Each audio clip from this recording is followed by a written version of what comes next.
Hello दोस्तों, आप सबका स्वागत है आपके अपने चैनल जीके बैंक में। वीडियो शुरू होने से पहले चैनल को लाइक, शेयर और सब्सक्राइब करना बिल्कुल न भूलें। साथ में बेल आइकन पर भी प्रेस करें ताकि आने वाली वीडियो की नोटिफिकेशन आपको मिलती रहे। अपनी इस वीडियो सीरीज़ में हम क्लास 11th के पॉलिटिकल साइंस के चैप्टर की बुक को स्टार्ट कर रहे हैं। चैप्टर 1 के बारे में आज हम डिस्कस करेंगे। कुछ हम आज डिस्कस कर लेंगे, कुछ कल तक कंप्लीट हो जाएगा। तो फर्स्ट चैप्टर है कि संविधान क्यों और कैसे। तो बच्चों, सबसे पहले हमें जानना पड़ेगा कि संविधान असल में होता क्या है।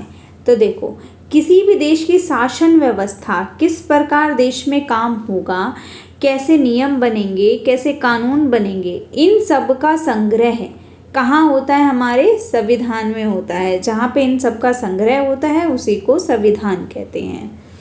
तो इसके द्वारा उस देश की सरकार की संप्रभुता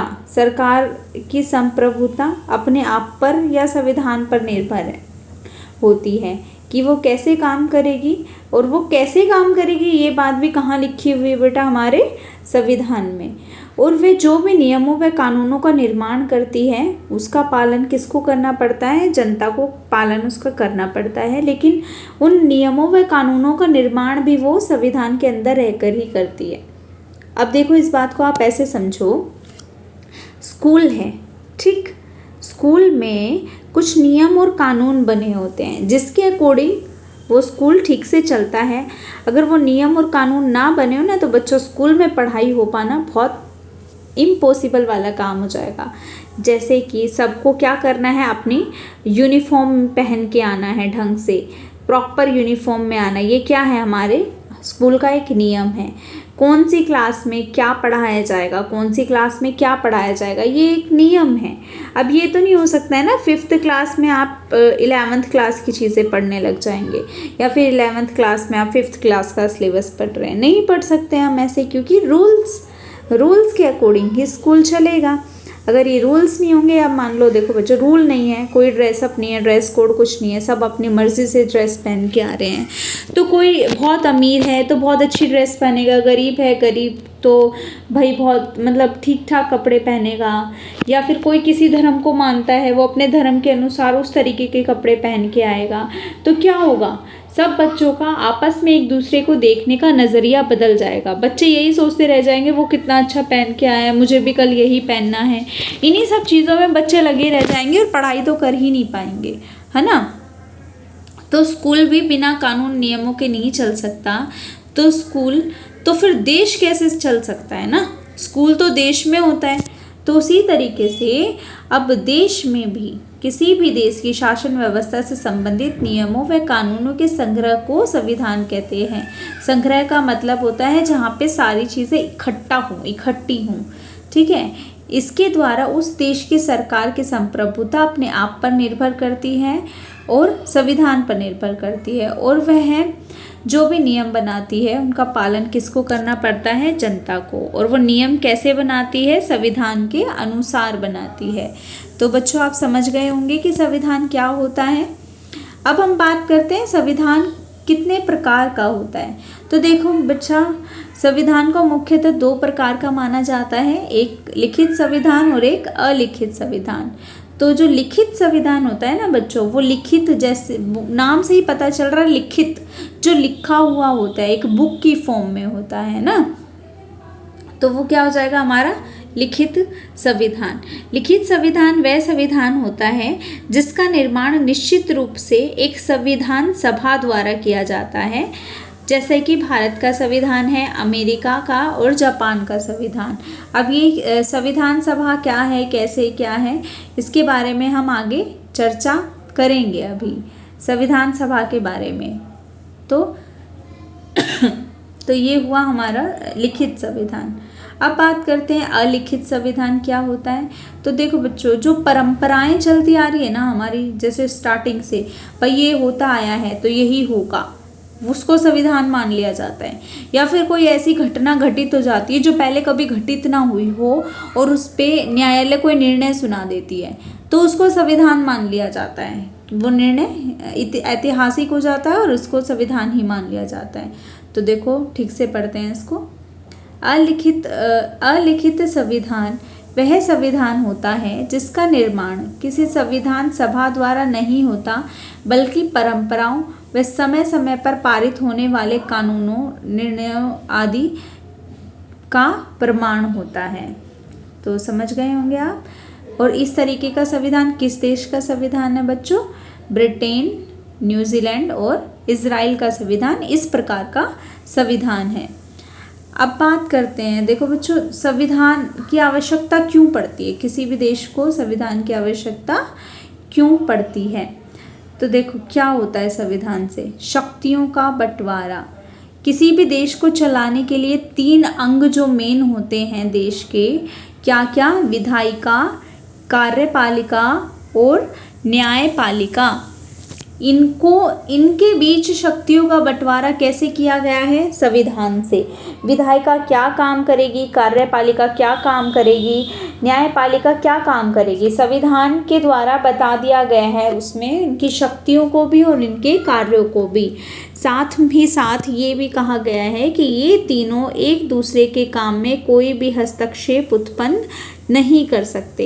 ये तीनों इंडिविजुअल स्वतंत्र रूप से अपना काम करेंगे और एक दूसरे के काम में हस्तक्षेप नहीं करेंगे।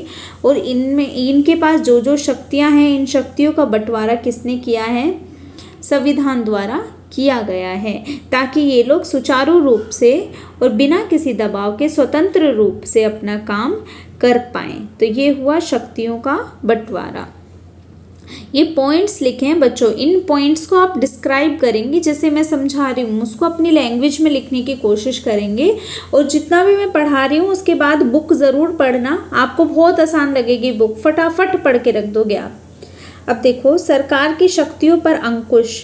सरकार की शक्तियों पर अंकुश लगाने का मतलब क्या है? देखो बच्चों, जो सरकार होती है ना, अब सरकार, अब हम लोकतांत्रिक रूप से हमारे सरकार का चयन करते हैं। हम अपने प्रतिनिधियों को चुनते हैं और आगे भेजते हैं, जो आगे सरकार का निर्माण होता है जिससे। तो क्या होता है, सरकार क्या करेगी? कुछ काम करेगी। अब काम उसे करना पड़ेगा, लेकिन उसके पास, सरकार के पास ना बहुत सारी शक्तियाँ होती है। वो चाहे तो उसका सदुपयोग करे, चाहे तो उसका दुरुपयोग करे। अब ये सदुपयोग ही करे, इस बात का कैसे पता चलता है? संविधान के द्वारा। कैसे? हमारे पास, जनता के पास ये अधिकार है कि वो सरकार को चुन के बना रही है, और जनता ही के पास ये अधिकार है कि वो उस सरकार को उखाड़ के फेंक भी सकती है ना। अगर वो ढंग से काम नहीं करेगी या फिर तानाशाही हो जाएगी, लोगों की बातों को ना, लोगों की बातें सुन रही है, अपनी मर्जी से ही नियम बना रही है, कानून बना रही है, लोगों से कोई लेना देना ही नहीं है, इस तरीके की सरकार कैसी सरकार कहलाती है बेटा?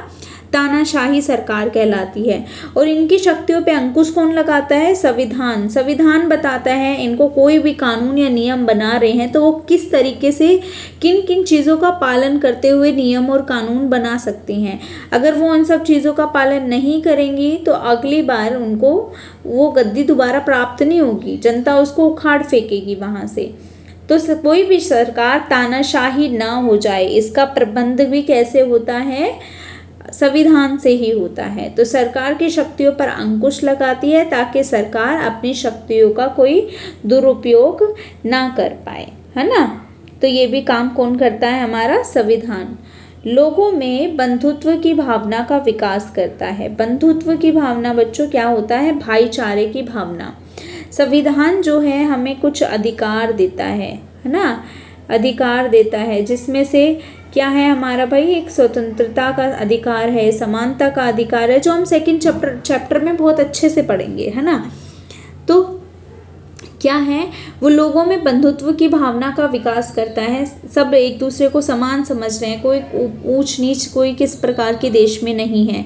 तो इससे क्या होगा? लोगों में भाईचारे की भावना का विकास होगा, है ना। तो क्या करेगा वो? ये हमें कैसे पता चल रहा है, कैसे हो रहा है? क्योंकि अधिकारों का वर्णन किया गया है कहाँ पे? हमारे संविधान में। और अधिकारों के साथ साथ हमारे कुछ कर्तव्यों का भी वर्णन किया गया है। तो देखो बच्चों, अधिकार का लाभ उठाएं, फंडामेंटल राइट्स का हम लाभ उठाएं और ड्यूटीज़ ना करें तो ऐसा तो हो नहीं सकता। फंडामेंटल ड्यूटीज़ भी दी गई हैं, मतलब हम अपने अधिकारों का पालन तो करेंगे। जैसे मानव स्वतंत्रता का अधिकार है, हम उसका पालन करेंगे, लेकिन हमें ये भी ध्यान रखना होगा कि हमारी स्वतंत्रता से किसी दूसरे की स्वतंत्रता को कोई ठेस ना पहुँचे या किसी दूसरे का कोई नुकसान ना हो जाए। आपको उदाहरण के लिए मैं बताती हूँ। मान लो आपका एक पेट है, डॉगी है, आप अपने डॉग को घुमाने लेके जा रहे हो, ठीक। आप उसको घुमाते घुमाते सामने वाले के घर में ले गए। भाई मेरे को तो स्वतंत्रता का अधिकार है, मैं तो कहीं पे भी आ जा सकता हूँ, कहीं पे भी अपने पेट को घुमा सकता हूँ, ठीक। आप ले गए उसको, अब उसने सामने वाले के घर में जाके उसको काट दिया, तो अब क्या होगा? दिक्कत हो जाएगी, उसको तो इससे प्रॉब्लम हो गई ना। तो हम ऐसे अपने अधिकारों का पालन नहीं करेंगे जिससे कि दूसरे के अधिकारों का हनन हो जाए या उसको कोई ठेस पहुंच जाए, है ना। तो और साथ ही साथ हमें क्या दिया गया है? धार्मिक स्वतंत्रता का अधिकार। हम किसी भी धर्म को मान सकते हैं, किसी भी धर्म का पालन कर सकते हैं। तो इन सब चीज़ों से ही लोगों में आपसी मेल मिलाप, बंधुत्व की भावना का विकास होता है। समानता है, सब समान हैं, सब एक दूसरे के साथ मिलजुल के रह रहे हैं, सब कर रहे हैं, है ना। तो ये भी कैसे पता चलता है हमको? संविधान से। निर्णय लेने में सहायक होता है संविधान। अब जैसे बात को मेरे ध्यान से सुनना बच्चों, कि कोई भी अपराध हो जाता है ना, किसी ने किसी का मर्डर कर दिया, किसी ने चोरी कर ली, किसी ने कुछ कर दिया, किसी ने कुछ कर दिया, ऐसे अलग अलग अपराध जब लोग कर देते हैं तो उस पर अब निर्णय भी करना पड़ेगा ना कि किसको क्या सज़ा मिलेगी। तो संविधान में प्रावधान किए गए हैं कि किस तरीके से अगर कोई कुछ करता है तो उसको किस तरीके से उस पर निर्णय लिया जाएगा, किस तरीके की उसको सज़ा दी जाएगी। तो ये सब प्रावधान कहाँ किए जाते हैं बच्चों? कहाँ पे मिलते हैं हमको? संविधान में मिलते हैं। इसके अलावा कि एक एग्ज़ाम्पल है कि भाई वही ज़मीन वाला एग्ज़ाम्पल ले लो कि एक ज़मीन है, उस पर क्या बनना चाहिए? सरकारी ज़मीन है, उस पर हॉस्पिटल बने, स्कूल बने, पार्क बने, क्या बने, है ना, या मॉल बने, क्या बनना चाहिए।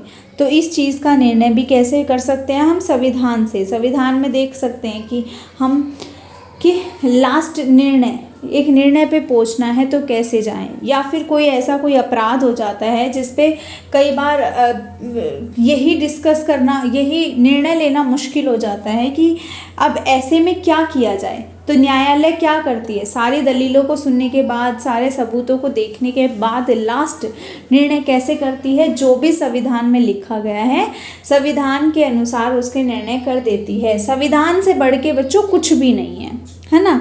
संविधान ही है पूरे देश का कर्ता धर्ता। तो ये हुआ बच्चों हमारा संविधान। आगे हम जानेंगे कि कैसे संविधान का निर्माण हुआ, किन किन देशों से क्या क्या बातें ली गई। तो अब लेकिन हाँ, इतना पढ़ा है, इसको साथ साथ बुक से ज़रूर पढ़ना। बुक बहुत इजी लगने लग जाएगी आपको, पढ़ना ज़रूर, तभी ज़्यादा अच्छे से समझ पाओगे। आज की वीडियो में इतना ही।